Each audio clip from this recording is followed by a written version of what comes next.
এখানে আমি সবুজ লঙ্কা নিয়ে নিয়েছি, মানে গ্রিন চিলি নিয়ে নিয়েছি বড় বড়, যেগুলো ভাজা হয়। মাঝখানে কাট লাগিয়ে আমি ভেতরের বীজটা বার করে দেবো। কেউ কেউ বীজ রাখতেও পারো, কারণ এই বীজে কিন্তু কোনো কোনো লঙ্কা খুবই ঝাল হয়, সেই জন্য বীজটা বার করে দিচ্ছি। কিছু কিছু বীজ থেকে যাচ্ছে, একদম মাঝখানটা একদম খালি করে দিচ্ছি। আমি একটা পাত্রে লবণ নিয়ে নিলাম, আর লবণের সঙ্গে একটুখানি হিং নিয়ে নিলাম, দিয়ে মিশিয়ে আমি এই চেরা যে হয়েছে আর ভেতরটা ক্লিন হয়ে গেছে তার মধ্যে লাগিয়ে দিচ্ছি। এইভাবে ভেতর দেখো ক্লিন হয়ে গেছে, আর এর মধ্যে আমি লাগিয়ে পুরোটাই রেখে দিচ্ছি। দিয়ে 5 মিনিটের জন্য আমি এটা এরকম রেস্টে রেখে দিচ্ছি। এখানে নিয়েছি রোস্টেড তিল আর রোস্টেড বাদাম, মানে পিনাট। এগুলো খোসা ছাড়িয়ে আমি একটা পেস্ট তৈরি করে ফিরে আসছি। একটা কড়াইয়ে আমি তেল দিয়ে দিলাম, এটা আমি সর্ষের তেল দিয়েছি, যে কোনো তেলেই হবে। এগুলো আমি ভেজে নেবো, উল্টে পাল্টে ভেজে নেবো, তবে আমি ঢাকা দিয়ে ভাজবো, না হলে এটা গায়ে ছিটকে আসবে। সবকটা দেওয়া হয়ে গেছে, এবার আমি ঢাকা দিয়ে দেবো।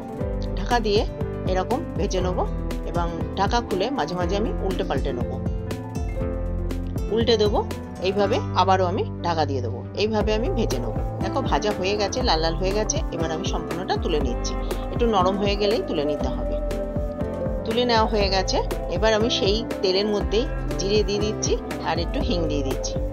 কয়েক সেকেন্ড আমি নাড়াচাড়া করার পর আমি এখানে দেবো একটা বড় পেঁয়াজ কুচো, একদম কুচো কুচো করে দিতে হবে, দিয়ে এটা ভাজতে হবে। আর এর মধ্যে দেবো আমি একটু সামান্য লবণ। লবণ দেওয়ার পর এখানে আমি গ্রেট করা আদা আর গ্রেট করা রসুন দিয়ে দিচ্ছি। দেওয়ার পর আমি এখানে হলুদ দিয়ে দিচ্ছি। হলুদ দিয়ে আবারও ভালোভাবে নাড়বো, আর এখানে কাশ্মীরি লঙ্কার গুঁড়ো দিয়ে দিচ্ছি। তেলের উপর কাশ্মীরি লঙ্কা পড়লে ভালো কালার আসবে, তাই এইভাবে নেড়ে চেড়ে আমি এটা ভেজে নিয়েছি।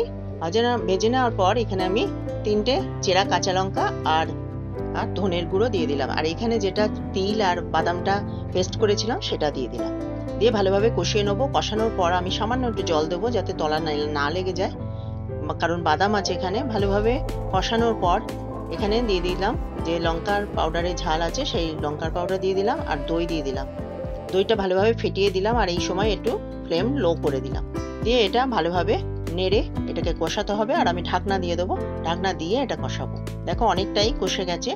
এবার আমি নাড়াচাড়া করবো, এখানে নাড়তে নাড়তে এটাকে কষবো, আর আবারও আমি এর উপর ঢাকা দিয়ে দেবো। ঢাকা দিয়ে এটা কষাবো। কষানো হয়ে গেছে।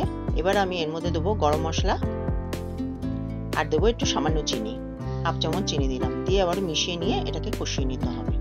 দিয়ে আবারও ঢাকা দিয়ে দেবো আমি। এটা ঢাকা দিয়ে কষাবো, নাহলে গায়ে ছিটকে আসবে। এবার আমি জল দিয়ে দেবো। এখানে অল্প জল দেবো, এটা গ্রেভি করব, খুবই কারি ভাবে করবো। এটা পোলাওয়ের সঙ্গে বা রুটি পরোটা লুচির সঙ্গে খাওয়া যাবে, সেই জন্য এখানে ভাজা লঙ্কাগুলো দিয়ে দিলাম।